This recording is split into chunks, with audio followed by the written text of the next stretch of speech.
Go ahead and call this meeting to order. It is February 8th, Monday. This is Broadwater County Commissioners Business Meeting. Will you please join us for the Pledge of Allegiance? I pledge allegiance to the flag of the United States of America and to the republic for which it stands, one nation under God, indivisible, with liberty and justice for all. All right, good morning. Thank you for coming. We do follow Robert's Rules of Order as well as the public meeting policy and open meeting process. The purpose of this policy is to open Broadwater County public meetings to all Broadwater County citizens. We have a fiscal and fiduciary responsibility to conduct county business as efficiently as possible for all of our residents. Commission meetings are recorded and they are on YouTube, so please state your full name prior to public comment for the record. Any separate conversations need to be removed from the meeting and conducted outside. Outbursts will not be tolerated. Each citizen who wishes to speak will have an initial 3 minutes to do so, and all comments should be directed to the board chair. So with that, we will go ahead and start. Brandon, are you Mr. Wright's escort today? I am, but I think if I have to leave, I think Franklin was going to sit with him, is my understanding. That's right. All right. I wasn't planning on it, so Okay, so it it will be is. unless something goes on. So. All right, so it's yours first, Franklin, just for the record. Yes? Yes. All right.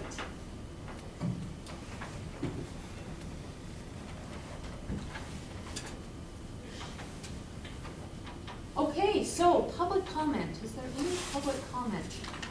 Start our meeting today. Bill? Bill Kearns, I guess we should pay a special tribute to a great community servant, Jack Sauter. Jack worked at the courthouse, worked at the post office, ran a movie theater, as Franklin said, coached Little League, taught people how to swim, did a lot of things, and so we really lost a special person this week. Absolutely. Bill, do you want a moment of silence to honor him? That'd be nice. All right, go ahead and have a moment of silence.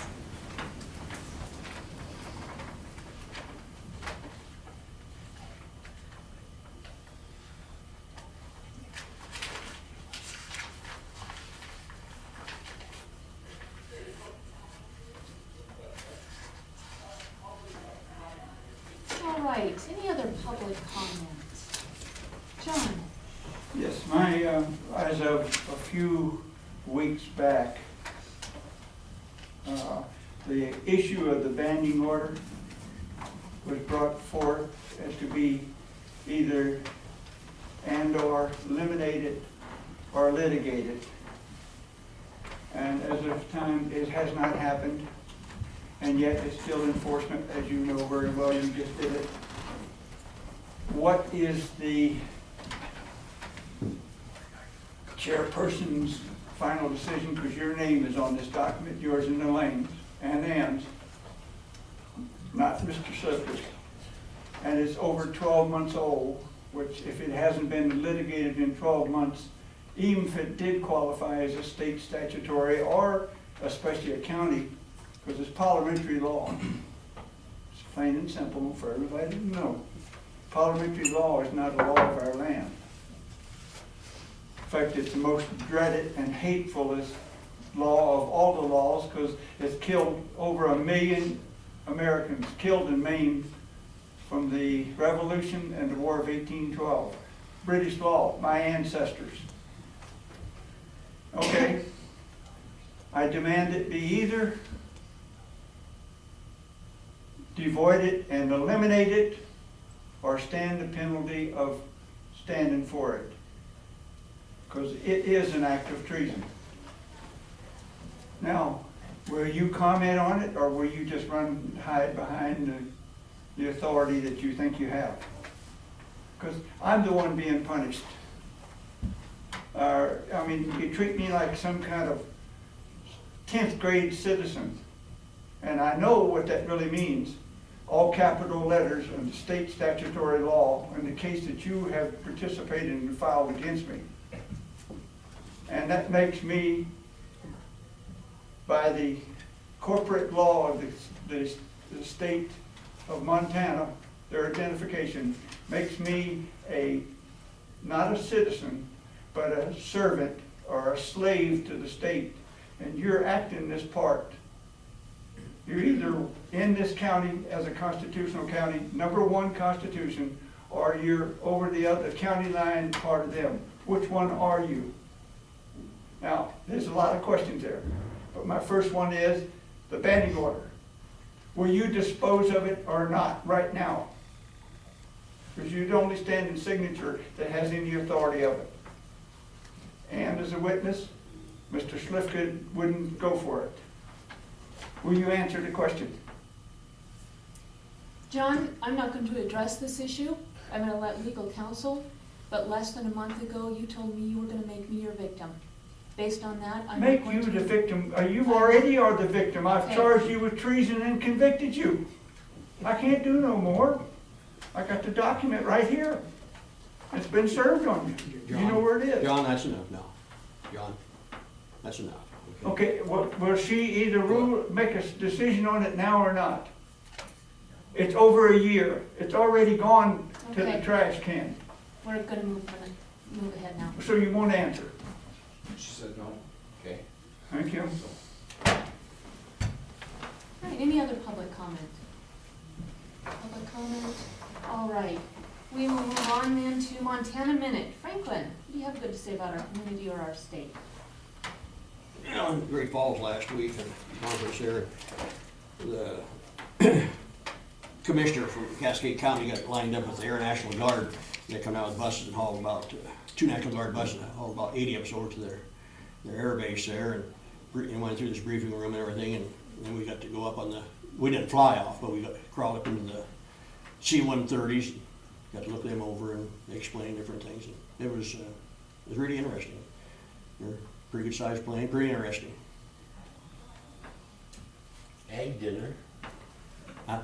Egg dinner Friday night. Oh, right, well, that's, okay, I'll go with that as the rest of it, then the community update, attended the ag dinner, and then it was in Mako Conference in Great Falls, 3 days last week. Anything you want to share as far as what you learned, attended, or did? No. Okay. My Montana Minute is to congratulate the Townsend Area Chamber of Commerce for the Ag Appreciation Dinner. And also State Bank of Townsend for the merger that you guys have. I think that's a great opportunity for our community. Any other Montana Minutes from anyone here? All right. Commissioners' Community Update. Franklin, did you cover everything? Yeah. Okay.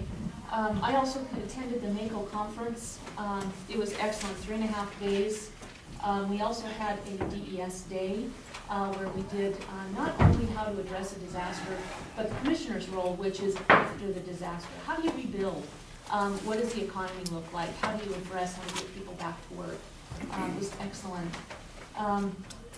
We also had the executive director and chief lobbyist from the National Association of Counties at the conference. They talked a lot about what they're doing with Congress to protect PILT, secure rural schools, the Waters of the U.S. bill from the EPA that's coming through that Montana has challenged. So excellent, a lot of information, though there will be information downstairs, handouts, if anybody wants to take a look and ask any questions. So, before we get started with our COS, I just want to take care of last week's and the week before's business first, and that is minutes. We have minutes from January 19, 25, and 26. And these have all been viewed previously. We just need a motion to approve. Oh, I remember the 19th, and I approved that one. I'll read these over here a little bit. Then I guess we'll do them all one time later. Okay. So COS reviews. You have any, Bernadette? I do.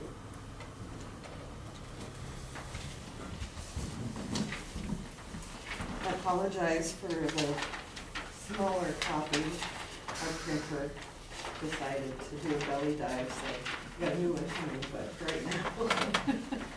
This is a boundary location for Jake Kiddo. And there's just the three parcels, 192 acres, 372 and 378, was basically just to move some boundaries along pivot lines. I believe he's selling or buying a field, but we wanted to include all the pivots. And, but anyways, I guess you can pass that back and forth. It's This was Rod, right? small. Rod. Jake Kiddo. Rod Boyd.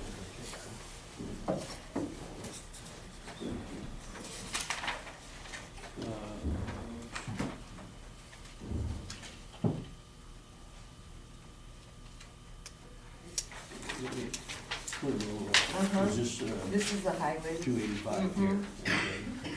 37, yeah. And it is, I think, right down towards Toston, before you got to Toston. Or, you know, that way, but Where- outside of town. Right, where his buildings are and everything. Yes.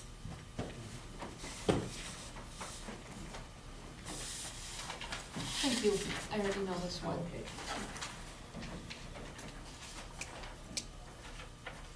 Any questions? You know, I'm going to go ahead with the honor change for, you know, Okay, well, we just support, so I'll second the motion as long as you're good with that friendly amendment. It's been moved and seconded to support the boundary relocation for Jake Kiddo. All those in favor, please signify by saying aye.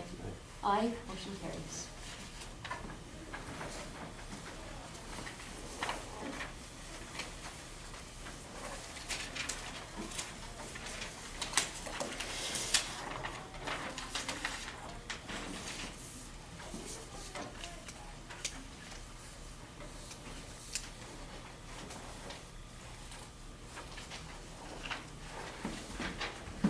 Thanks, Bernadette. Thank you.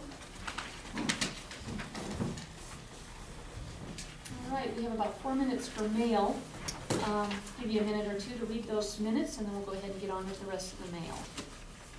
Unless it's Brian's turn.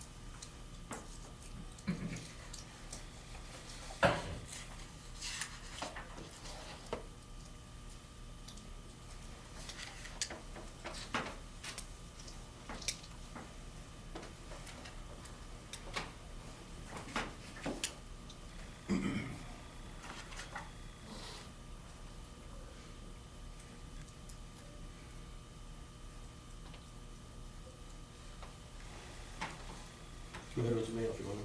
Yeah, I'm gonna wait on the minutes so that we can go ahead and take care of last week's business and then Well, move there'll on be to some this week's. additions to this one part I see, so.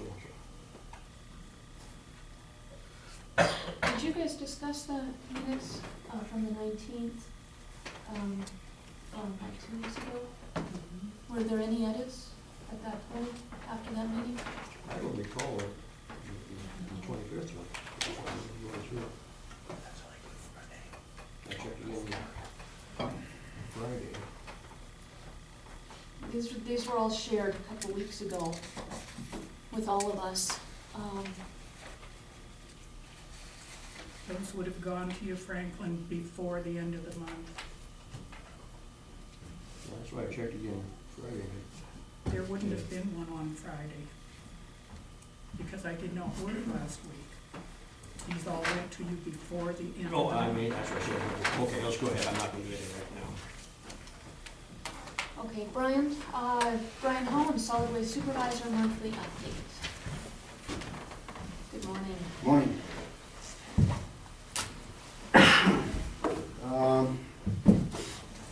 We've had a couple of equipment issues in the last month. Nothing too major, nothing that can't be worked around. Our excavator has a hydraulic cylinder problem. Called CAT to order a new one, and I was told that they don't have them, they're obsolete. So we had to pull the cylinder off. took it into a machine shop in Helena to have it rebuilt. Probably be another week or so before that's ready. So in the meantime, I've rented a excavator to put in the transfer station to, so we can get done what we need to get done. That's the biggest issue we've had. Everything else has been pretty minor. Last time I was here, I was asked if we could look at the fees we charge for mobile homes. I brought that up with the solid waste board, we discussed it, and I think we're at a good spot with that. What we do with the mobile home when it's brought to us is we bring it inside our building, tear it apart, salvage any metal that we can off them, put that in our metal pile, and dispose of the structure, the framing, and that kind of stuff that's with it. Which if you tear a mobile home apart, you probably end up with about 2 tons of material, which is what the $200 will cost.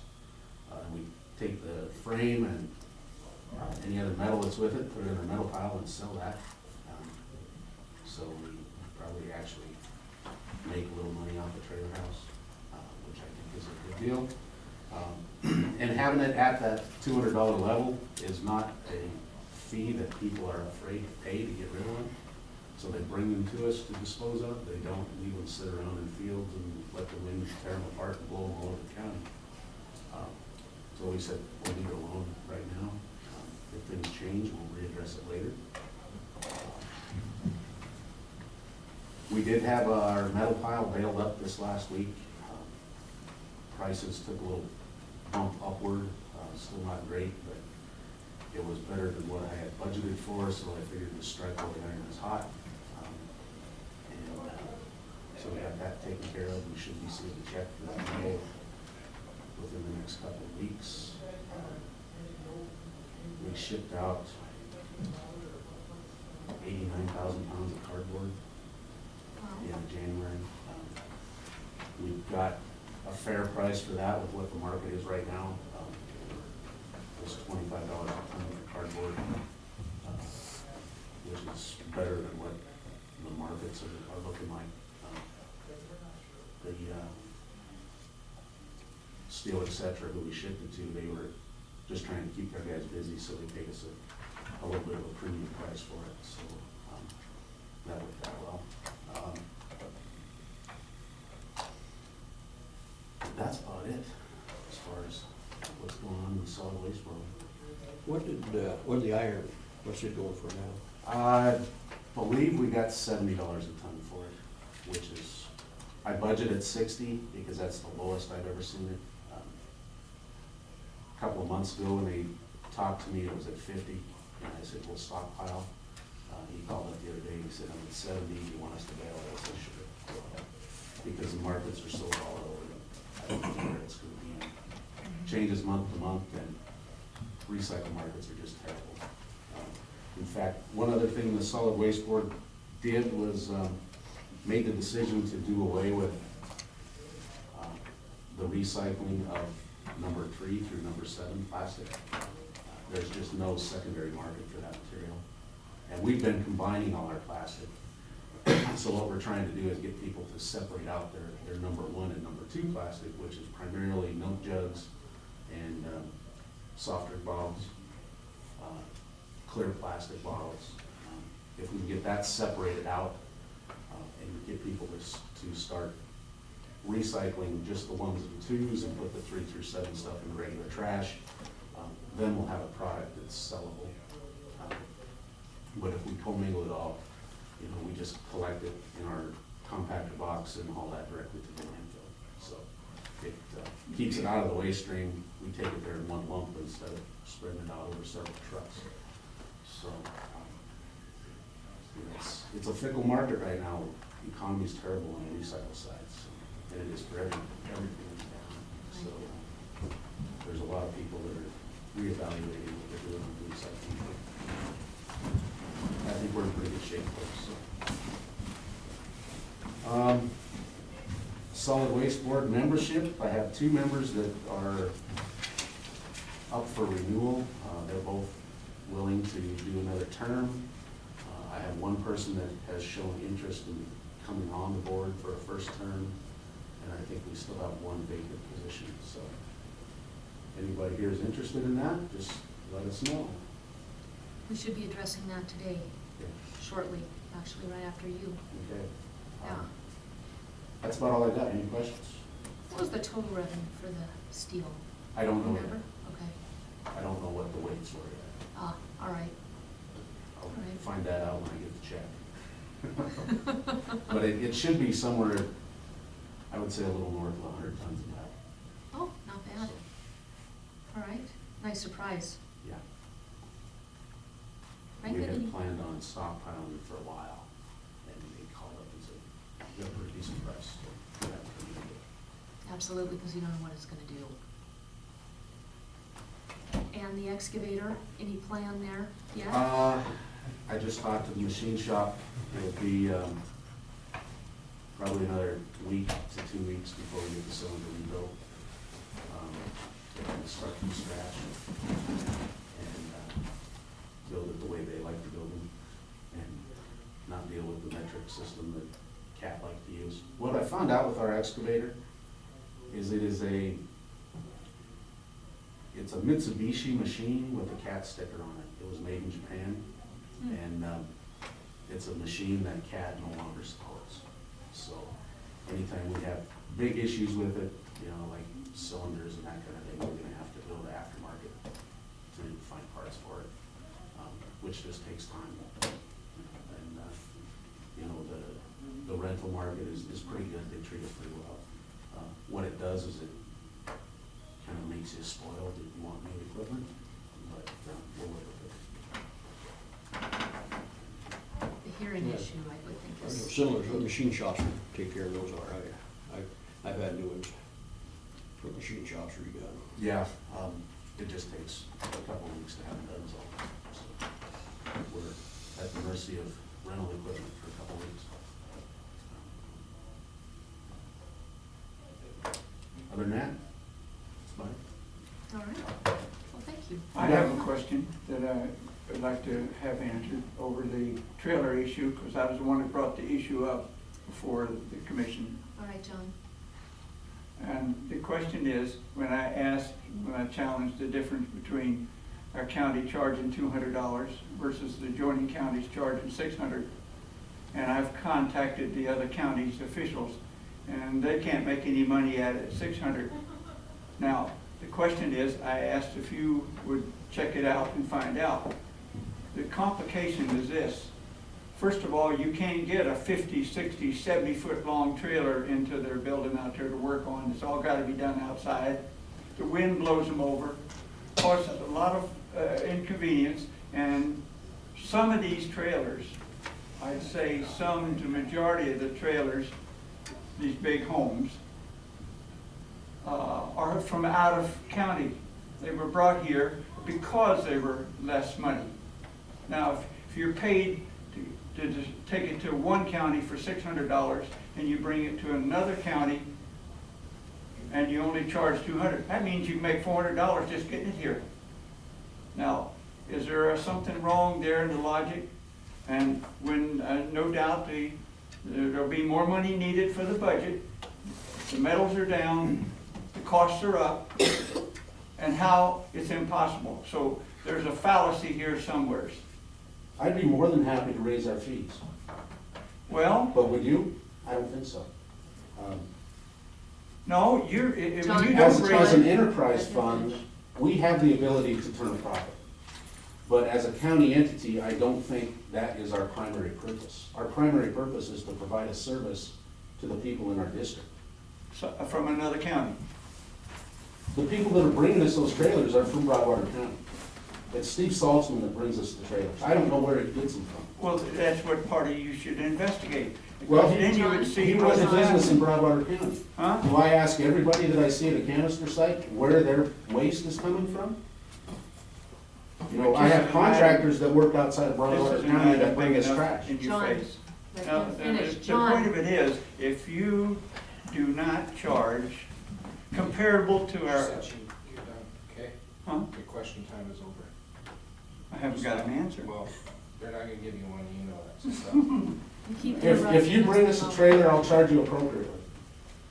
I would expect that. And I charge anybody appropriately that comes up there. Of what it's, if I had it over in Gallatin County and I brought it to you from Gallatin If you County. pay to haul it from Gallatin County to our transfer station, that's your problem. See, you don't understand even the scenario of what you're talking about. If a guy's hauling the trailer and he goes from point to point, he's gonna haul it anyway. You're welcome to sign up for the solid waste board if you'd like to bring this up. I wouldn't be caught up there dead. Well, that's your option. You can join the solid waste board if you'd like to bring this up. There's an open spot. We'd love to have you. All things come out equal. Okay, John, thank you. Brian, thank you very much. Good article in the paper, by the way. Thanks. Yeah.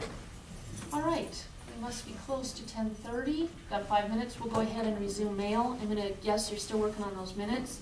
County Commissioners get what's called the Directory of Montana elected officials. It's got all the elected officials for all the counties, as well as a myriad of other information in here, our taxable value, miles of road, all that good stuff.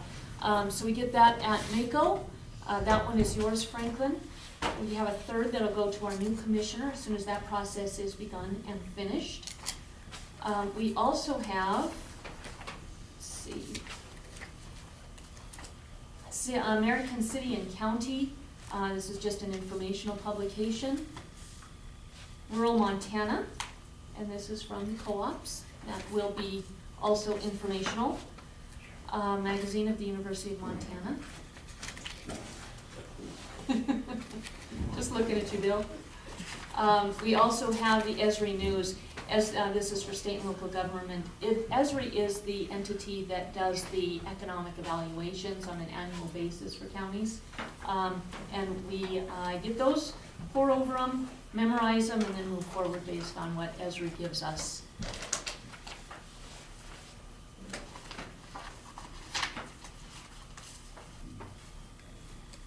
We have a card.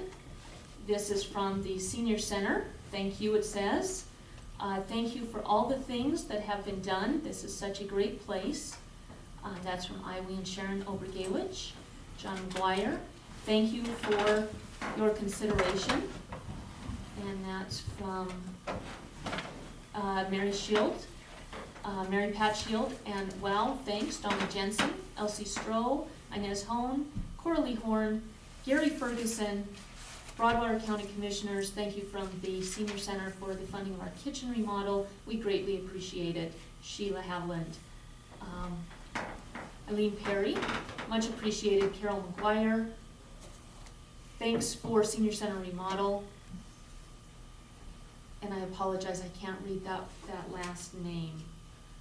But this will also be down in the Commissioner's office. We have a newsletter from WWC Engineering, who does our floodplains and county engineering. And they're also kind of a stopgap for our planning, place to ask questions. And this is on grants, a variety of grants. They will be working with us on a few of those. So I will share that. Just got those individually. I have that. This is a signature. We have a scoping notice for the Ray Creek Headwaters Restoration Project. This is the U.S. Forest Service, Helena, Lewis and Clark National Forest, Townsend Ranger District, with a map. This will also be down in the Commissioner's office for anyone who wants to take a look. We have an email that came in this morning from Lori Johnson. This is from our conference. It's not from our conference, but this was brought up and discussed at length at our conference. The National Park Service is looking to relocate bison. And so what they have is a environmental assessment with a comment period. So if anybody is wanting to comment, the deadline is February 15th, and you're more than welcome to a copy of this email. I'd be happy to forward it to you, or you can come downstairs and see this there as well. We also have, this is from the Montana Business Assistance Connection. We have a revolving loan fund that is managed by MBAC, and used to help businesses. And this is a list of the businesses that have loans with MBAC. And just a report on how the revolving loan fund is doing, and this is also downstairs for anyone who cares to take a peek. Also, full disclaimer, my husband does work for MBAC, but he doesn't derive any fees, admin, anything from the revolving loan fund or any of those loans with businesses. So I have a full disclaimer letter that I will submit also for the record on that. And that is all of our mail. Do you have an update yet on those minutes, Franklin? No, but I have a comment on this directory here. I don't know who gives this information for it to go out. It shows me here as a phone number. My phone is a county phone number. I haven't used a county phone for over 2 years. There's an email address here for me that's, I don't know what it is. It's definitely not mine. I've had people get a hold of me and say, I've been trying to catch up, you can't get a hold of you. Finally got this number to call you and stuff. So, this was just recent, so I looked here about a month ago, and the same thing was last year, so everything is completely wrong as far as my part on the error. Like I say, I don't know who gave them that information. That information is sent to every elected official in the county, and with a note that says, please review your information and get back to us. Either correct the information or don't. It's really up to us to take personal responsibility for our information that's published. This really does rest on Franklin. I never filled one So, out. And I know that's the I wouldn't have any problem. idea what that email thing is there. Yep, that's the problem. You need to actually follow through on that stuff. So, Okay. What is your 10:30. information? Hmm? What is your information? Well, here it's got some Yahoo on there. Well, my phone number's one that's always listed, 980-1529. and your email, Franklin, share that as well. Franklin Slivka 41 at gmail.com. And that's been that way for coming on 3 years. Okay, thank you. All right, Nicole Brown, 10:30, Community Development and Planner, County Board appointments postponed for January decision. Come on up. Good morning.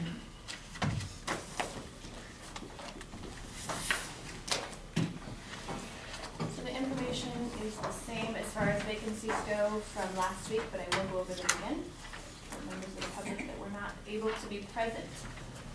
So what I'm gonna do is go over the vacancies on each board, and then I'll let you know who's interested in filling those vacancies. But I'm gonna go over the vacancies first. All right, so trust board, there is a vacancy, 2 vacancies for non-voting members.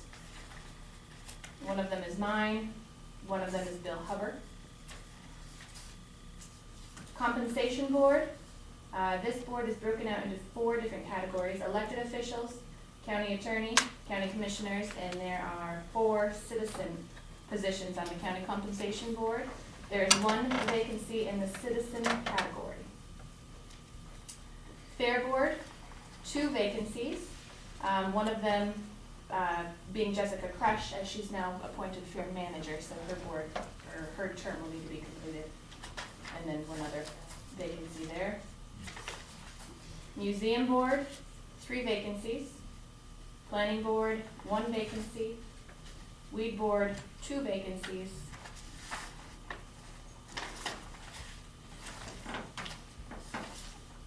And that, solid waste board. Solid waste board, 1 vacancy. So I believe I have letters of interest from folks wishing to fill all of these vacancies, so I'll go over them again and let you know who's wishing to fill those vacancies. So, for the trust board, there were 2 vacancies. One of them, he wishes to not continue to serve in a non-voting capacity, and that's Bill Hubbard. So that, you don't necessarily need to fill non-voting positions. Those are open all of the time, so if someone wants to serve in non-voting positions, as far as I know, there's no limit or magic number that needs to be filled there. So, but I would like to continue being a non-voting member of the trust board. As far as compensation board, the citizen position that's vacated, I have a letter of interest from Mike Conkey. And I'm not going to read these letters of interest, but if you want to look over them, you certainly can. I'm just not going to read over each letter. So Compensation Board, citizen position, looking to be filled by Mike Conkey. Fair Board, 2 positions. I have a letter of interest from Sheriff Wynn Meehan, wishing to serve on the Fair Board, and also from Jan Finn, who would like to continue to serve on the Fair Board. So she was previously on that board also.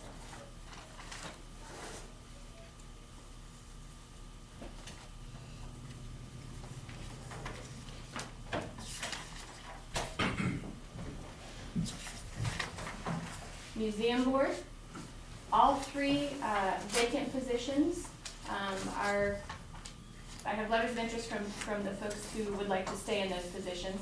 Keith Kirscher, Helen Turcott, and Brian Kimpton.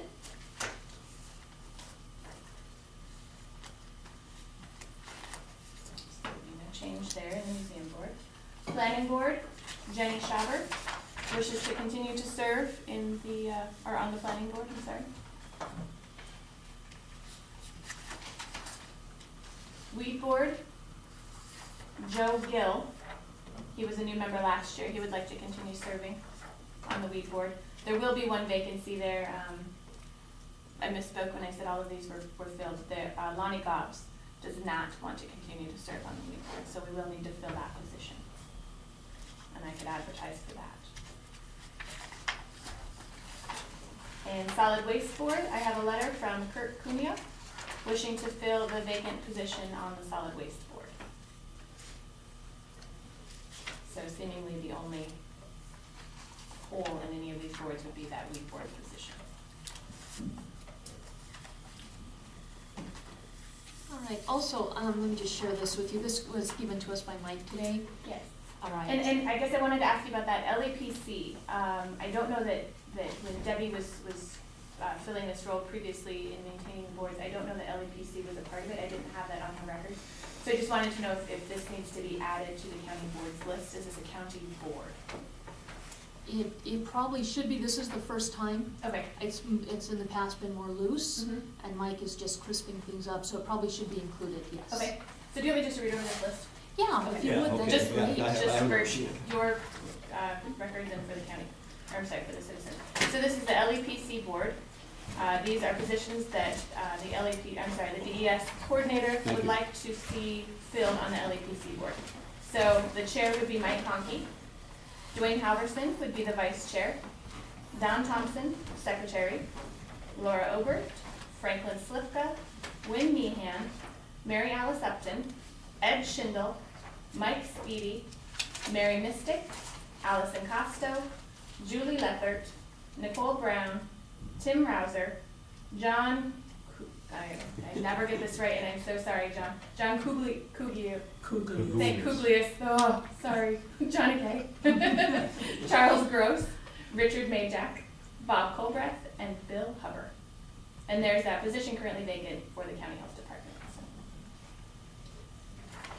All right, thank you. And I have that in my file if you want to. Oh, perfect, okay. All right, so, Franklin, do you have any questions? No, I don't have, that fills them all then, right, at this point? Right, with the exception of the weed board, and that would be the Right. only one that I would advertise in the paper. Or the paper and most likely on a few listservs. No, I don't have any. So what we should do is go down by board and, okay those appointments for the appropriate number of years. So, I'll make sure, I've drafted letters for you today, and I'll just go over them as well and make sure that they're the same. Or would you prefer I read off the letter and what their terms are, being new members? Or I don't require that, do you, Okay. No, Franklin? no, Okay. just the name of the board is all you need. Mhm. Is that, as you're thinking about any, okay, Yeah. go ahead. All right, so Mike Conkey, 1 year on the compensation board. Jan Finn, 3 years on the fair board. Wynn Meehan, 1 year on the fair board. Keith Kirscher, 3 years on the museum board. Helen Turcott, 3 years on the museum board. Brian Kimpton, 3 years on the museum board. Jenny Schaber, 3 years on the planning board. Joe Gill, 3 3 years on the weed board. Kurt Cuneo, 1 year on the solid waste board. And Nicole Brown, 1 year on the trust board. As well as the LAPC members, which I'm not sure what those terms would be.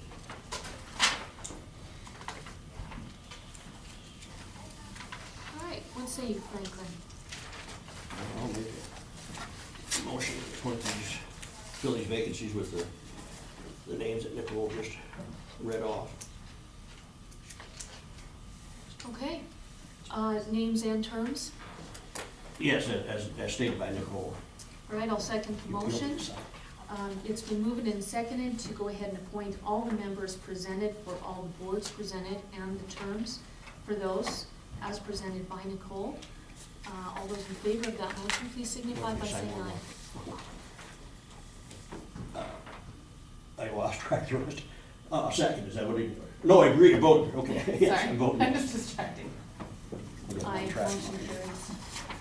And also while we're here, I have a question regarding this, the Mental Health Local Advisory Council. I have 2 letters that were in my mailbox from them, Ah, yes. but I don't know that that goes through the county either. I don't have any information on any of the board members.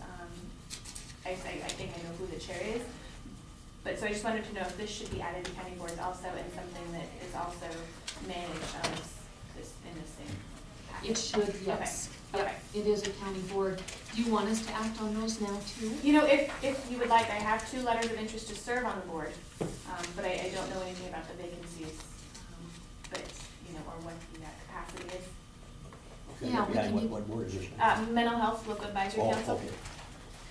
We can get you a copy of that resolution. It is Okay. fairly new. This is their first year, so that's why you don't have it on the Okay. list. Okay. So, yeah, if we're not rushing you, we can go No, ahead. absolutely, you can. Okay. So I have a letter of interest from Brooke Dolan and also Win Meehan to serve on the Mental Health Local Advisory Council. Franklin? You add this with these that you just gave them? Correct. I don't have letters, so I will draft that. Yeah, okay. Yeah, I amend that motion to have include this. I'll just read off these others. Since we already voted, what we should do is have a new motion. Well, I'll make a motion that we accept these 2 members from the mental health board. And as that's new, it would Okay, so mental local advisory council, mental health local advisory council, and each It's for 1 Brooke year, and, if it's new, and Win. Win be handed over. and each for 1 year because it's new. Okay, add that in there, so, since it's new for a 1-year term. A second motion is been moved and seconded to appoint Brooke Dolan and Win Meehan to the Mental Health Local Advisory Council each for 1 year. All those in favor, please signify by saying aye. Aye, motion carries. All right.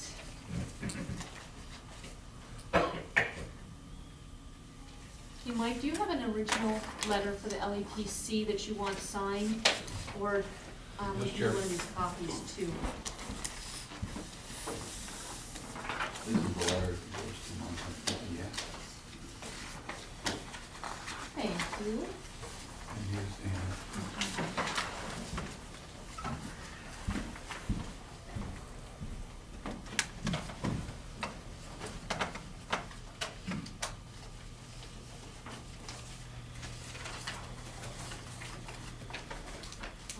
All right, can we give that to you?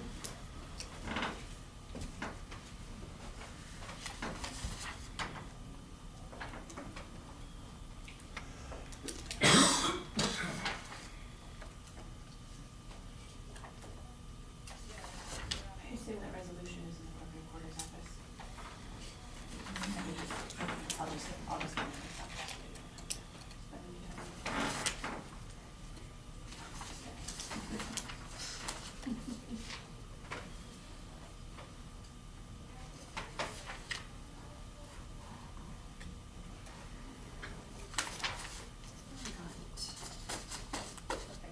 There you go. Thank you very much.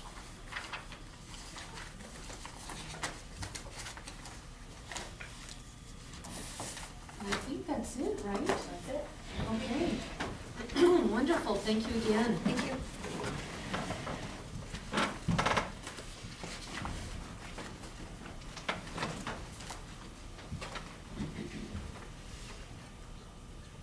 All right, so we will close this general meeting and open a public hearing to adopt the repromulgated Emergency Operations Plan, EOP.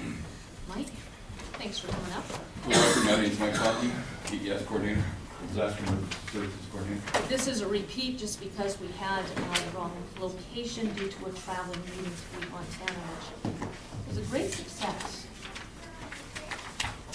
This is just crossing Ts and dotting Is. We will, Thank you. what we got for Ann.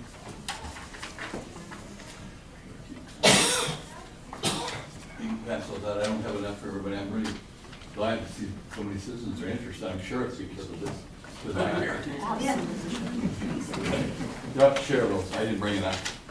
Anyway, we have a emergency operations plan. It's divided into two parts. It's a basic plan. We follow the FEMA requirement. Last time it was written, it was in June of 2011. We're in the process of updating that. The local emergency planning committee, which we try to meet every month on the third Thursday at Town Foresters Building. Usually we have a workshop about 2 o'clock, and then at 3 o'clock, we have a regular meeting. And we go over these different annexes, functional annexes that deal with things like alert and warning to the public, emergency information, communications, how we're going to get together, do things. Got a hand up for everybody here. Again, and we have go through basically and try to update this on a regular basis.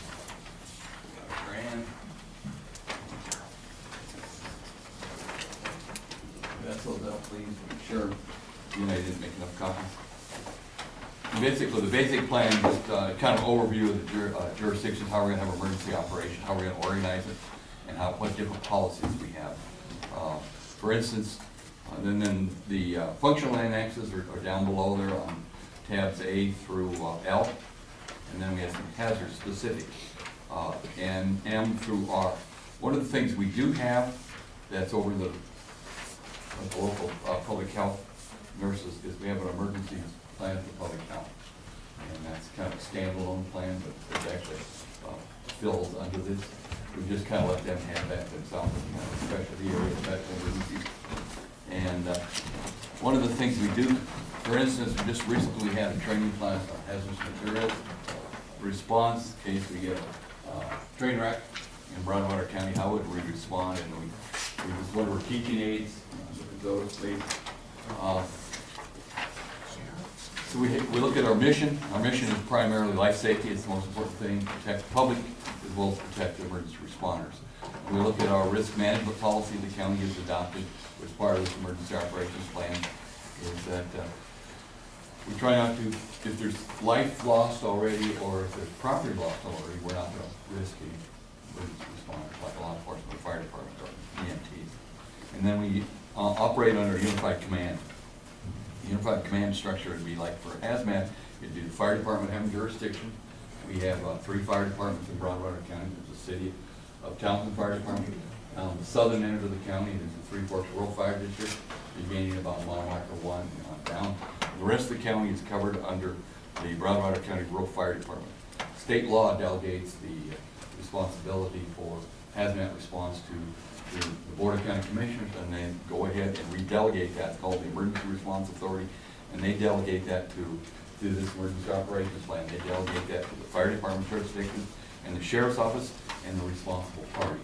By the responsible party, we mean the Yellowstone pipeline. If it ruptures and gets into the Missouri River, has a flow, or the railing, they are also responsible, and they have experts that will come in and assist us to be part of that unified command.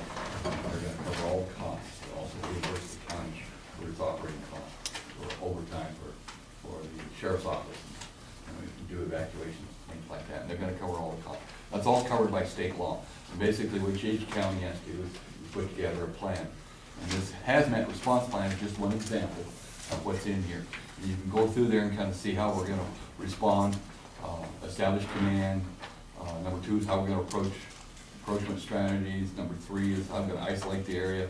How we're gonna notify the public is number 4. Then we're gonna do population protection, which either evacuate or shelter in place. We talk about that. Shelter in place explains that. How we're gonna establish a hazmat control zone. On page 5, it says gather the casualties, initial patient management, decontamination, emergency management, medical management, spill containment. And then we have some lists of some resources we're gonna look at. We're gonna use the emergency response guidebook that's put out by USDOT, DOT. All of our emergency responders have that, they're trained how to use that. Then we have some 800 numbers we can get a hold of information, called Kentrack or Contel. Number 15, there's this the E-plan, that's on the internet system. That'll give us information about, like, for instance, the propane tanks down here across the railroad tracks that are by Northwest Energy. And there's emergency information on there, how to handle that type of emergency, how to notify that company. Same way with AmeriGas or the railroad or anything. And we also have poison control. We also can bring in other mutual aid resources, and there's a guidebook put out by the Montana Fire Service's Mutual Aid Guide, Command and Field Guidebook. And that's an excellent resource. We also have state hazmat response teams we can bring in. The major metropolitan areas of Helena, Bozeman, Missoula, Great Falls, Billings, and Kalispell have these regional hazmat teams. We can bring them in. We have to go through county DES to state DES, and they have to get permission from the governor. And we have a system set up that can all happen within probably about a 30-minute period, 24 hours a day it's available. Those blank numbers there, we have to sanitize this because there are some cell numbers and stuff we don't administer to the public. We also can get the Montana National Guard. They have an 83rd Civil Support Unit team to respond. And then we also can get in a local incident support team out of Lewis and Clark County can help us. And on the back page, we have a telephone contact list. We have that kind of planned out for each one of these hazards. And the local emergency planning committee sits together and we kind of brainstorm these ideas, look at them. Then we have training exercises like we did on the 13th of January. We had 63 people participate in that from the county. It involved law enforcement, search and rescue, fire department, public health, as well as DES, and we had some elected officials there. And we had the different fire departments from the county respond. We have 7 stations. Broadwater County Rural Fire has 7 stations, one in Townsend, one at Radersburg, one at Toston, one out there at Park Trail there at Highway 437. We also have one up at Winston and one out here at Tucker, and as well as the Townsend Fire Department. So we had a really good turnout. So basically what we're doing is we need to, Montana DES requires us to update this plan, keep it updated, and then the county commissioners and the city council have to reauthorize. And the city council did that, I believe, on the 19th of January, went to their meeting and did the same public hearing, and they approved it. That's all I have to say. The commissioners have any questions for me? Actually, this would be public comment. Any public comment or questions on Yes, this? sir. I have a question. Yes, sir. I don't know if you were talking to me or? Yes, she recognized you. You're Okay. for the floor. In all of your presentation, which is very impressive, all stating to the state of Montana, through its introductions of other laws and things, is a corporation. That's We correct. We all Public know. corporate, It's not an incorporation, it's a corporation. yes, sir. Okay, here in our county, and I have the document right here, we are a constitutional form of government in our county, number 1 from the original, tied to the 1789 reformed constitution. And I didn't hear you address that one time, because every time you push a state corporation into our constitutional county, which is not a corporation, it's a straight document. It's like the Lord's inalienable rights to us.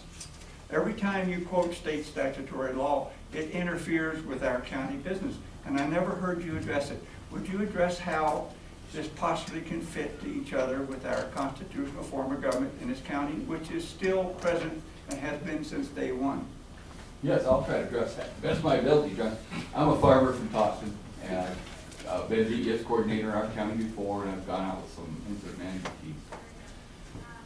And the way I understand our Constitution of 1972, the citizens approved it, voted on it.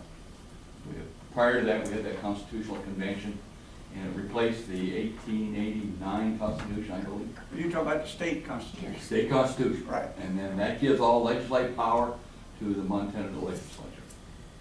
And Montana that Constitution, the 1972 Constitution, I believe it was, stated in there that the legislature can create local government entities. And they have we have 56 counties, and that's a political subdivision of the state.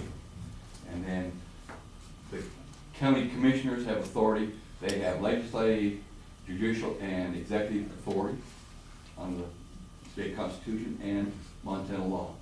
And that's the way I Would understand you it. stop for 1 second? But I'm not a lawyer. And if you're gonna have to ask me some legal questions, John, No. you're gonna have to ask the county attorney, because I don't practice law. I don't have a license to practice. Okay, but you said the magic word. What's that? Are you a Judeo-Christian? I certainly, Okay. You know what, this is Wait, wait, way off, this this is a is a very public important question. hearing on the Do you uphold- EOP, John. Well, how can they shut me down when I'm speaking? We can talk about this afterwards, but we're gonna move on with this meeting. Well, it's a very important issue about what we're just not addressing. That's not a Would you ask the question? No, it's not gonna happen. Oh, we're Thank just you. not sure. Any other public comment on the subject at hand, Nancy? Thank you, Chair. Mike, would you address where the shelters, what the designated shelters are going to be if and when we have You bet. earthquake or whatever? what we rely upon in Montana and the county government, city government, rely real heavily upon the American Red Cross. They have a charter from U.S. Congress that set up that we rely upon them. The Montana Red Cross has established the Trailhead Church out in the northern part of the county, there, 17 miles. I think I've been out there visiting with you. I'm also trying to get some other shelters. That's the only one Red Cross has identified. I'd like to get some other churches to participate, particularly like the LDS church used to be, perhaps one of the Baptist churches in town. And I'd also like to work with the Watsons out here at the Watson Training Center out there on Lightning Barn Road and Nelson Lane corner there. Those will all be good locations.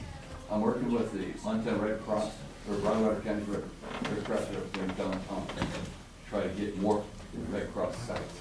But that's how we rely upon it. We're gonna do an evacuation. The evacuation will be ordered by either the mayor or the chair of the Board of County Commissioners, or the sheriff's office, fire department usually initiates that immediately by the time we get hold of them and stuff.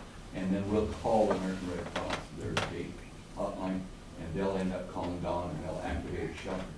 If we don't have a shelter in Broadwater County, like we're gonna evacuate the entire county, well, then they may open a shelter in Lewis and Clark or down Broadwater, or down Gallen County. That address your question? Thank you.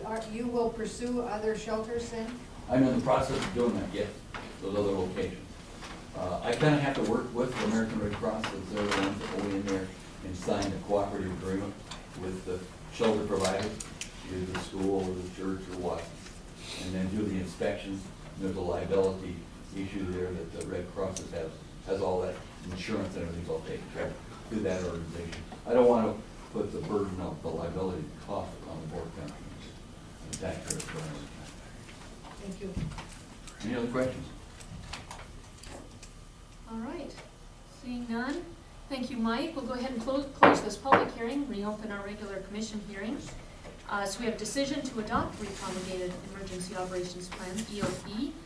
Franklin, any questions for Mike? No, I don't have a question. I think you did a good job answering, laying it out there. All right, so with that, we have a motion to make to adopt. Motion to reprogram the emergency operation plan. Second the motion, it's been moved and seconded to adopt the repromulgated emergency operations plan. All those in favor of the motion, please signify by saying aye. Aye, motion carries. Do you have the original for us, Mike? Jan has that? Oh, perfect. This should have to sign too, just that one. She has that original document that Mike Evans signed. Yeah. that I was- just copied that. That's just your copy. Oh, okay. For your file, for recycle. Hopefully. Thank you,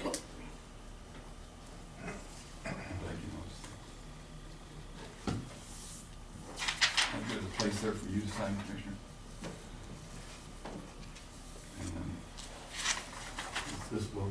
she'll document, put page, document, book number and stuff on that, and I'll get that later, whenever I get that.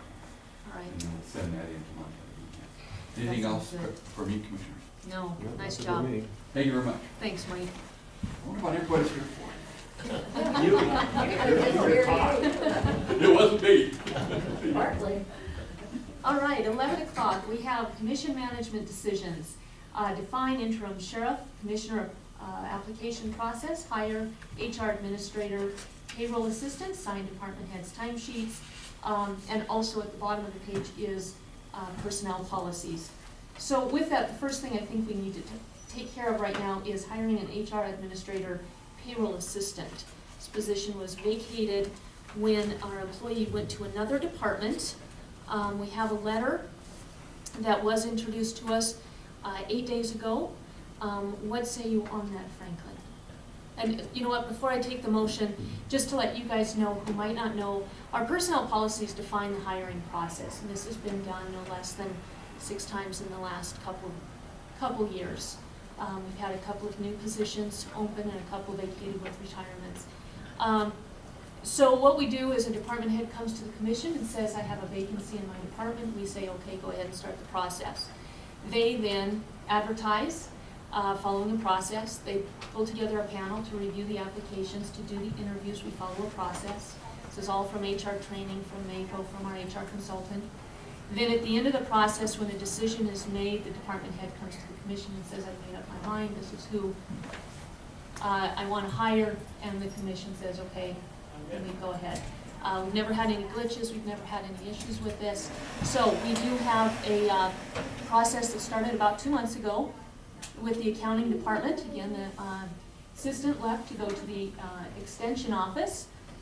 So we have followed the process, it has been vetted, and all we need is approval to go ahead and follow through. Franklin, what say you? Well, I never been involved at all in any of the interviews, I didn't know when they were taking place. And so I was gonna go through the interviews, and I would come in on Thursday, and I went through about half of them.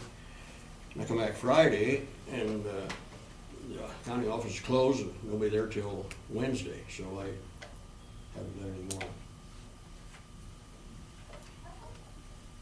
Oh, okay, the department head came to the commission, so you were aware of that. You needed to ask questions if you were curious about what was going on, but waiting till the 12th hour. This is now going to be, if you wait, we're not having a meeting next week, so we're now postponing this by another month from last Friday, a week ago Friday. We need to act on this. We can't be asking the accounting department of all departments to be doing 2 full-time jobs. You were privy to all the information throughout the process. That was your responsibility as a commissioner. I wasn't involved in it at all, never was asked, never even told about the interviews. So anyway, so much for that. Besides that, if you're wanting to start sooner, from the time that the person announced their resignation, nobody knew anything about it. So there was a couple weeks there that went by. Okay, that's not true. We'll table this. And it should be a meeting.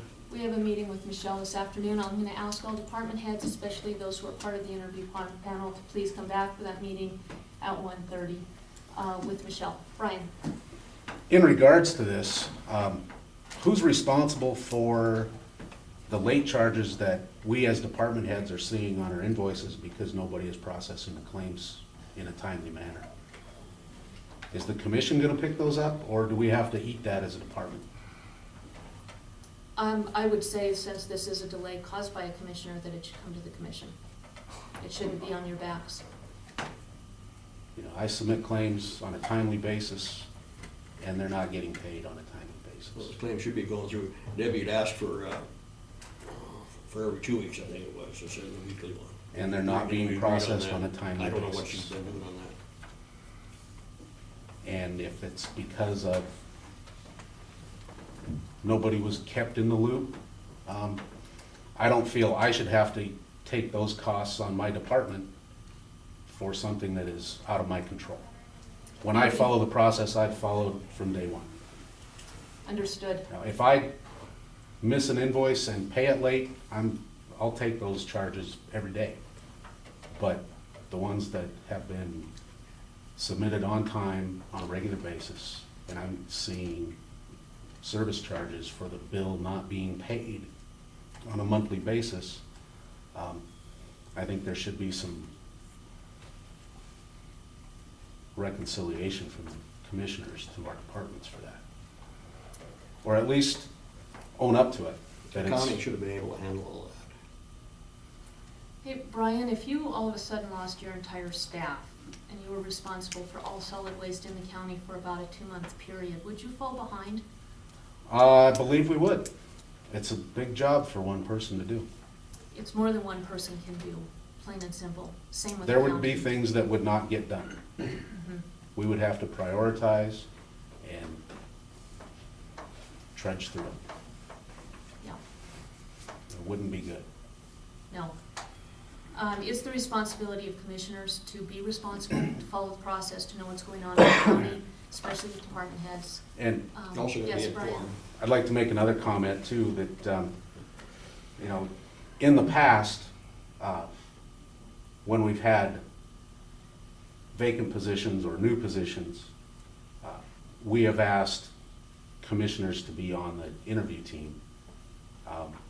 We didn't ask all the commissioners to be on interview teams, but we've asked one to kind of complete the loop of, you know, to get a somewhat unbiased opinion.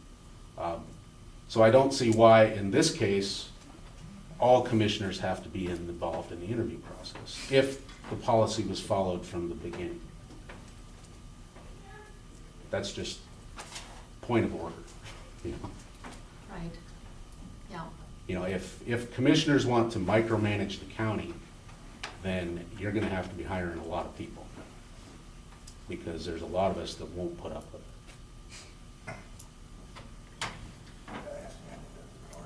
Thank you. We will go ahead and table that till this afternoon. The second thing that we need to take care of is the Broadwater County Personnel Policies and Procedures Handbook. This is the old one. We've had a public hearing on this. We've had much public discussion. This is a hard copy that was available, has been for weeks. It's also been in the clerk and recorder's office. There's a sign-up sheet for anybody who wanted to come in and take a look so we could track how many were looking. 0 have cared. From the public, we've had 3 official trainings. We've had numerous other trainings. We've had working meetings. We've had public meetings on these personnel policies. This has been well vetted. We've worked with our HR consultant.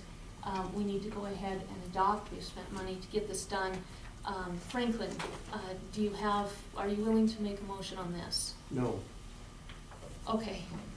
Third thing on we'll table that to 1:32. I'm gonna ask all department heads and elected officials to please return at 1:30, because this is how we do business. We have got to have this basic roadmap.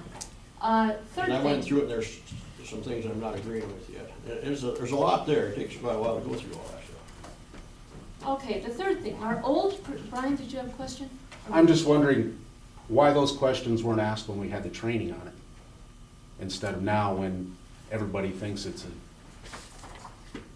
an approved document or an approvable document. You know, if you had questions on it, we had training, we had the person that was responsible for developing those here at that time. Questions should have been asked at that time. You know, to come in after the fact and raise a stink about it is just ridiculous, when it affects, well, probably half the people in this room is all it affects. Right. We got a policy in effect right now, so we're not hurting anything on that part of it. We have outdated policies in effect. I won't say they're outdated, whatever. I would. The full commission received copies of the personnel policies October 16, November 17, November 23, November 30, and December 7th.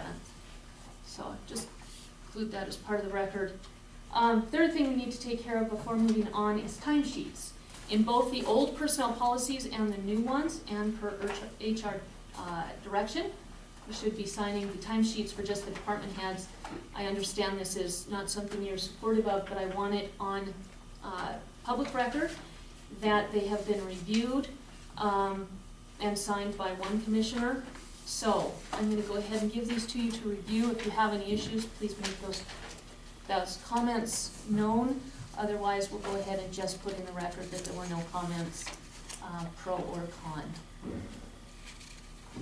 So, next we have define interim sheriff application process.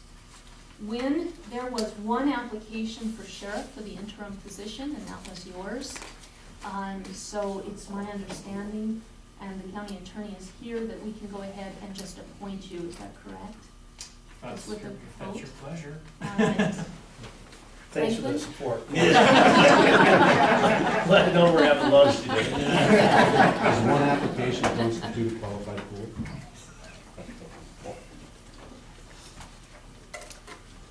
So, I read your resume, it's a good resume. Thank you. so we just need a vote. No, I support. We don't need a motion, just a vote. Are you in a motion? Okay, I make a motion. But Wynn goes from, well, interim, that's what it would be, interim sheriff. Since he was, this is easy because you're the only one that applied, so that's my motion. I'll second the You can reword it motion. how you wanna. Second motion has been moved and seconded to go ahead and officially appoint Sheriff Wynn Meehan as Sheriff Wynn Meehan. All those in favor, please signify by saying aye. Aye, motion carries. Thank you. Congratulations again. Now we got a new sheriff in town. Yeah. I think everybody here should know this. We had the Mako conference this week, and that's for all elected officials. It was in Great Falls. I don't know how many hundred people showed up, but the respect that Wynn Meehan has across the state is impressive. We were getting congratulations left and right. I also serve on the Board of Crime Control and work with staff who also greatly admire this man. So we're very lucky to have Wynn as our sheriff, and Wynn, thank you for everything that you do. You bet. All right, so if all the electeds can come up to the table, we need to have a discussion and put together a process on how we are going to appoint the next commissioner. And if you just want to stay where you're at, that's fine too. The judge got pulled out for some emergency, so he'll come back. I'm actually comfortable where I'm at, so.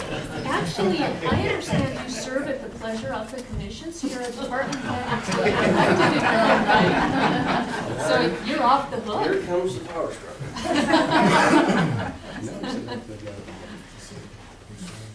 I'll switch this on. So we have a succession plan. Here's the resolution. And I brought a couple of copies, if you, Cory probably has a copy. Not with me, but I looked at it. Oh, here you go. I think that's the original. Oh, okay. So, we have a deadline coming up of February 12th. We do have, February 26th. I believe it's the 12th, but we can double check. I did not bring the It's the 12th. So the process is that we open all applications together. You don't, open one before the deadline, you open them all at the same time. And then, per the policy, and this was, largely Mike Saystad's document. He put this together in 2013 to help us out, with, Elaine being so sick. So, it calls for an interview process, a public interview process, and then a decision where elected officials are involved from start to finish, and then also give their opinion as to who is best qualified, and reasons to help us to make the right decision and to help with the public process of keeping everything open. So I guess I kind of wanted to maybe set up some dates so we can get this moving as quickly as possible. And then also ask if it's okay with you guys if we have electeds interview one-on-one before a public forum where the public interviews, since we have maybe the best idea of what a commissioner does, because we all work together. All right, so that's my request for this, this meeting.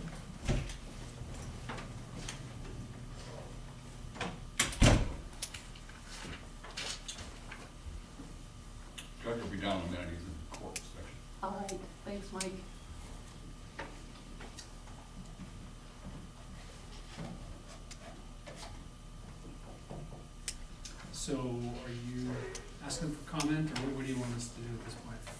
Well, what I would like to do is maybe set up a date and time to get together with all the applications and set up a date where we would interview each person one-on-one.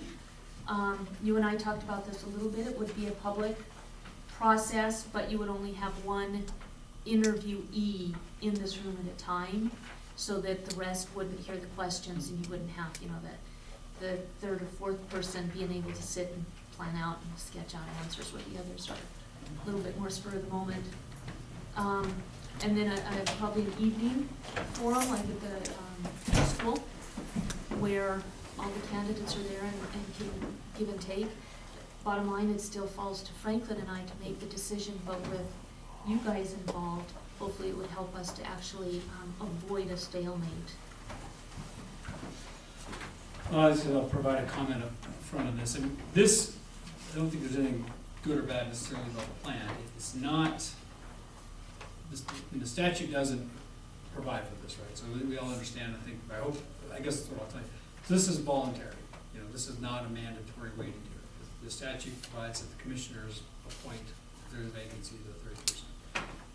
If there were a point where there were only one commissioner, then all of us through the county compensation board would be responsible for being involved in appointing a second person. But then again, once the commission has a quorum like they do now, they're responsible for that third person. So, having said that, the statute doesn't prohibit us from participating in this manner and weighing in.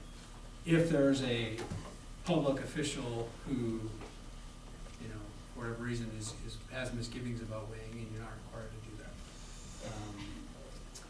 For example, if we were doing this with the sheriff, I probably would not have weighed in because I would work very closely with the sheriff, whoever it was, right? So if I say, hire this other person, and you guys disagree with candidate A, then I've got this close working relationship that was already started off on the bad foot. So I would, in that sense, probably not weigh in. In this case, I don't know what I would do. How many applicants are there at this point? 2. There's another, several that have asked. Okay, and so the deadline is the 12th, is that? No, it's the 26th. Remember, because when Doug got a hold of me and I come and told you that I had the draft made up for it, but it wasn't doing anything until Corey got back, and I come to you probably the day after he was back, I believe. Okay. And you went through it and everything, and looked up a couple things, and that's when we wrote the date in there, is the 26th, and that's what's been in the paper. Newspaper? In the So paper. what did the commission approve as far as the deadline goes? I believe we approved the 12th. No, What's been published? there wasn't approved, it just goes on what was Yeah, on that'd be the legal best. notice. We advertised the commission position same length of time as the sheriffs, and per your memo, we did the sheriffs throughout January, which was 4 advertisements, so we did the commission for the same 4. When did you begin it, is the question. I Well, I guess you believe guys just need to figure out the date of the due date. And when to get the newspaper, so that we can verify that. But was there a decision that said, put it in the newspaper for this date? No. She's doing the sheriff one and for me to do the commissioner one. Okay. And that's when I got ahold of Doug and told him that I had the draft made, but I wasn't doing anything until Corey got back. That's right, it wasn't done, so we did discuss it in a public meeting and it got taken care of the week after. Okay. Exactly like the sheriff's pre Well, whatever date you guys decide on, let's start with that, let's get the due date. My point is that for the elected officials, there's nothing that says you have to do this, there's nothing that says you can't do that. This is not the statute leaves it up to the 2 commissioners to pick the third. So if you wanna participate in the interview process, go for it. If you don't want to, you don't have to. I guess that's all I would say. But in terms of providing input, it may be helpful. I'm assuming you are gonna have some kind of a public thing where the public can come and ask them questions, like as if they were running like a question and answer, or a forum, or an open house or something. Is that part of the plan? That was just my suggestion a few minutes ago, if you guys are not opposed. By that, I mean the public asking them questions, not just us. Well, I guess what I proposed, and again, speak up if you don't like this, and Kirk, you weren't here, but what I suggest is that we, as an interviewing panel, interview each of the candidates one-on-one. It's still an open meeting, but we would just have one candidate visit with us at a time. The others would be out of the room. And then after that, that evening, the next day, whatever, an evening forum at the school where the public can do a question and answer of the candidates. So unless there's something wrong with that, or you guys have a better idea, that's what I think would be the most open and get the most input.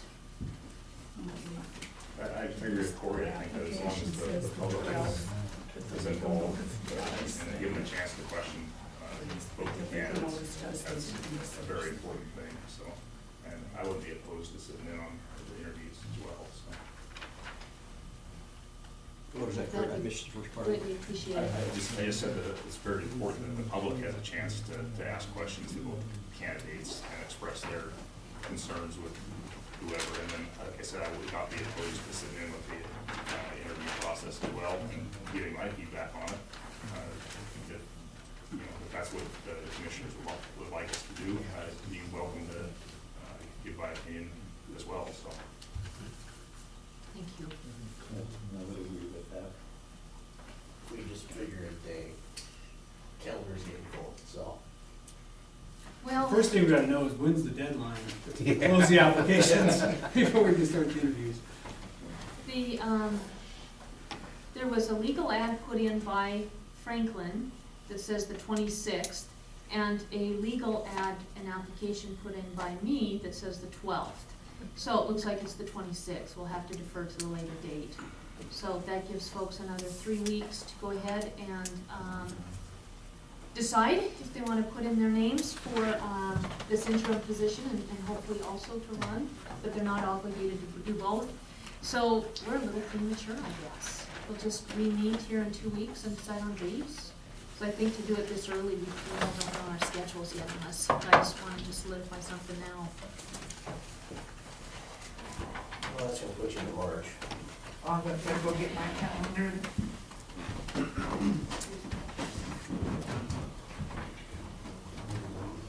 March is, this juncture, there's like a board of crime patrol coming out and visit me, so.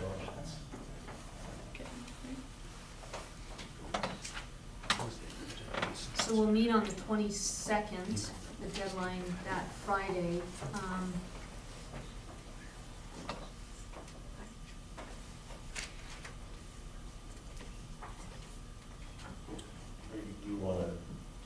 Are you gonna address the application pool on Monday, the 29th then? I think we should open the applications in a public meeting on the 29th. I would recommend starting right away that week, because next week we've got, if that works for everybody, I would look for next week, we have a multi-day trial, and so then we're going into the next week, and I would recommend we start as soon as we can. Could we do interviews the afternoon of the 1st? The thing is we're not gonna weed anybody out. Everybody who puts in an application is going to be interviewed. Is there a reason why we can't start that Monday afternoon, the 29th? Open the applications, let everybody know who they are, and then after lunch, interview. All afternoon. This is February 29th. And then, You schedule open.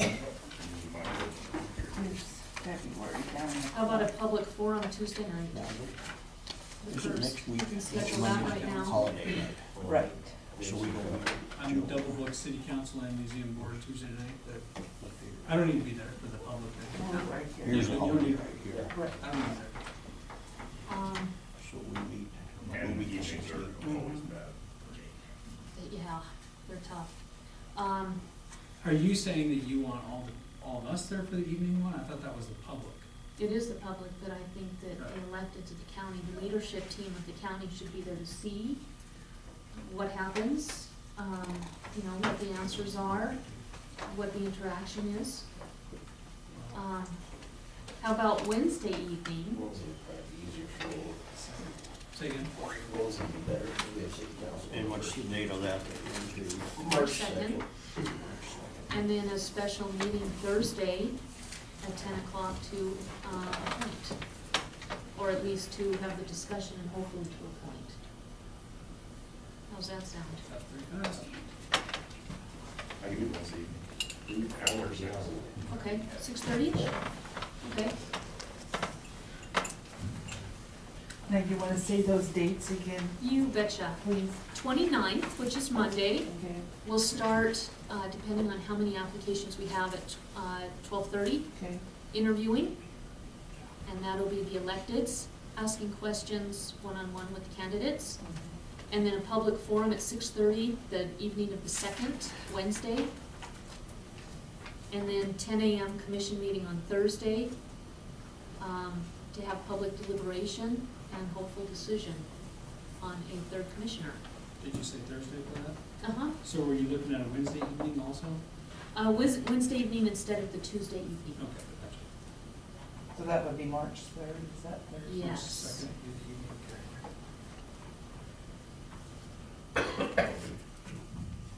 And then follow with an email. Yes. So we're all on the same page? Do I have to hear them? Probably. Yes. Yes. You got it.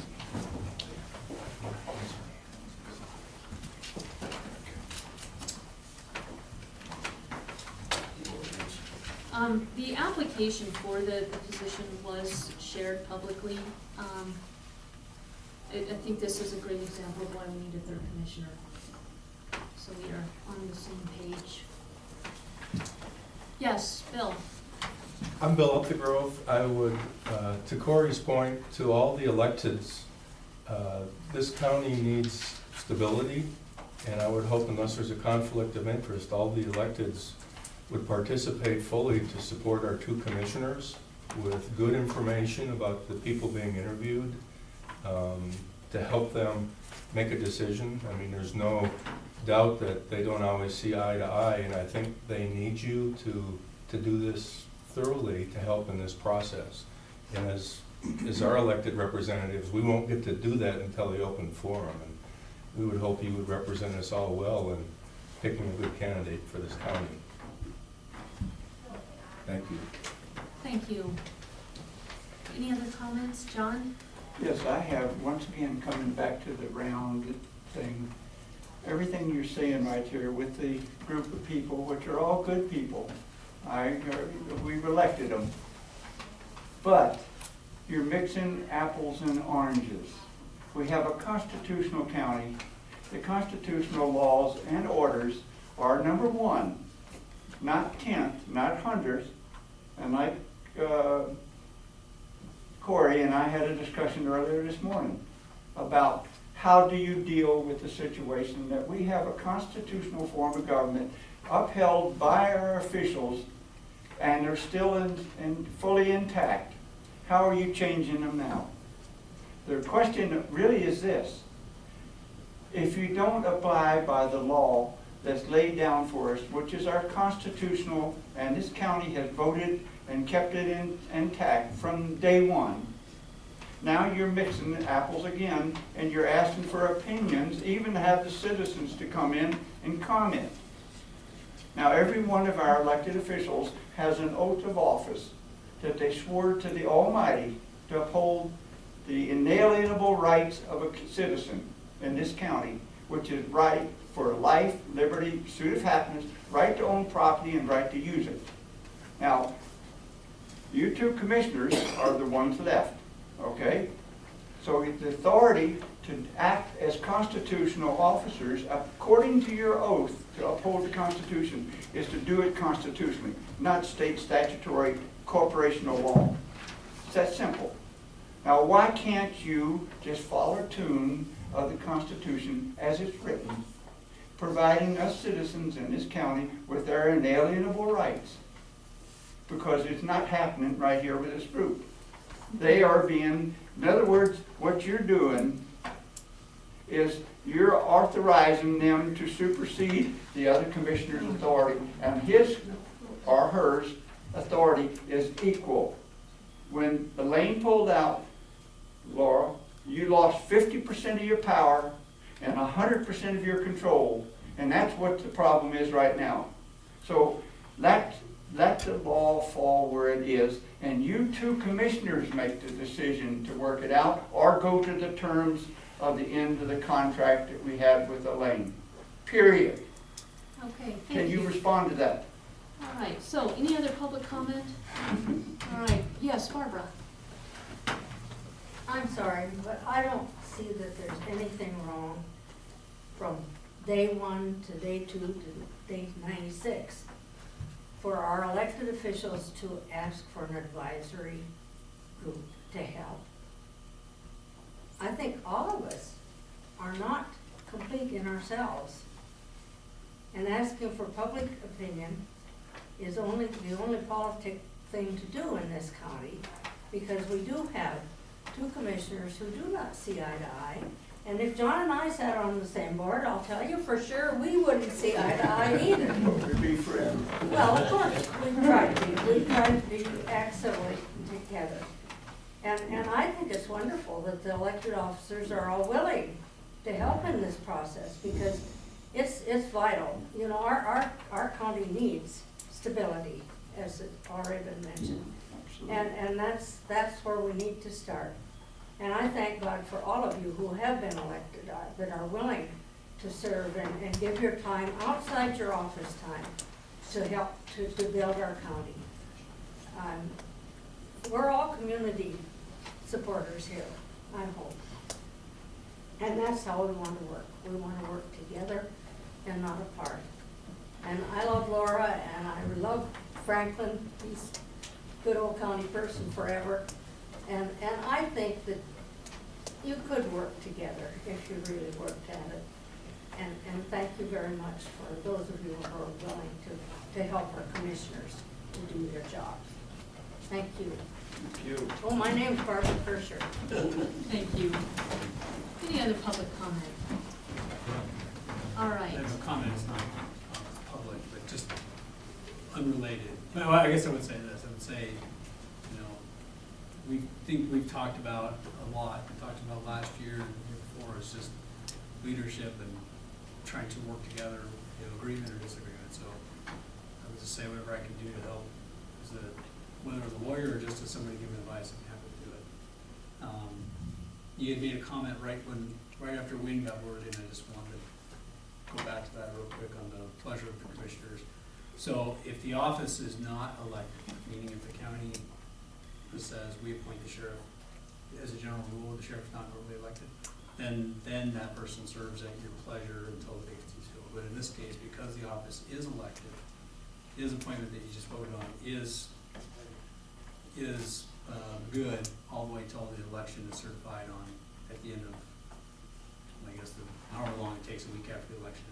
So he doesn't serve at the pleasure of the commissioners now. He's in office, can be removed only as a sheriff can be removed from office for other legal issues. So. Good, because I value your input, so that's really good news. Anyway, that's it. That's all you have. I'm really disappointed. You know, all weekend to think about, that's all you got. I wasn't thinking about that on the weekend. Good, that way, spookable. Okay. Are we good?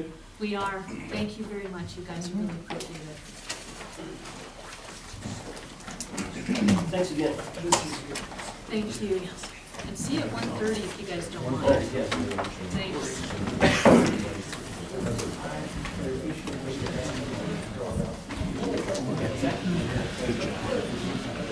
All right, 11:30, Julie Security and Centennial Insurance, 2016 renewal decision.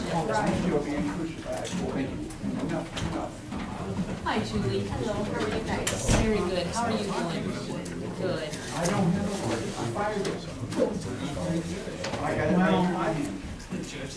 I'm here for the renewal of the property. Hey, John. Then you're gonna abide by that. If you two would like to talk in the hallway, that would be fine. All right. Thank you very much. So I just need your assistance to complete it.